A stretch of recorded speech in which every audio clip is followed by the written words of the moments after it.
Hello guys, ang saya-saya ko po kasi binisita po nila ako ng aking bossing and din mga kasamahan ko sa trabaho. Tuwan-tuwa po talaga ako kasi una birthday ng kasamahan kong isa sa miyembro ng aming katrabaho. Kaya ang saya-saya kasi dyan po sila natulog sa amin. No? Dinala po din po ako ng aking pinaka-boss namin. Ayun, kaya ang saya-saya ko po. Kaya ang sarap pala pagka ganyan madami doon. Tapos masaya ka yan, mga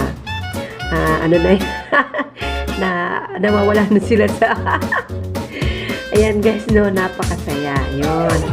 Sige, saya la, kembot ng kembot. La, dira. O, diba?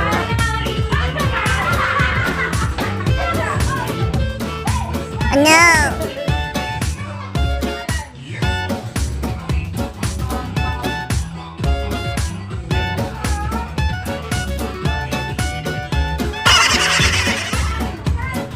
So, pati po pala yung aking boss, talagang natutuwa din po siya nang habang nanonood sa mga nagsasayaw.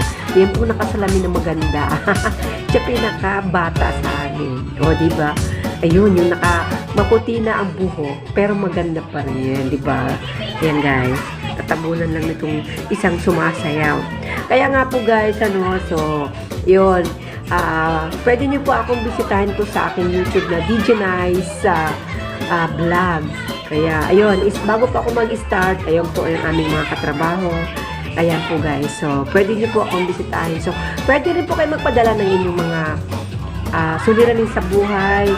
Just email lang po sa aking below the comment. Ayun. Pwede po ako magpadala sa inyo. Okay, ayan. Kaya, diba, ang saya-saya. Wala, sige, kembot lang.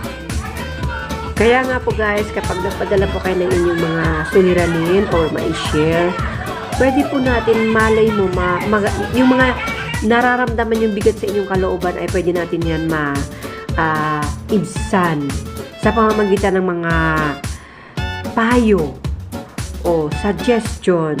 So, dyan lamang guys, pwede na mabawasan yung sakit ng inyong nararamdaman. Okay guys, maraming salamat po guys sa inyong pagsubaybayan. Kumakanta pa ang bossing ko. Okay.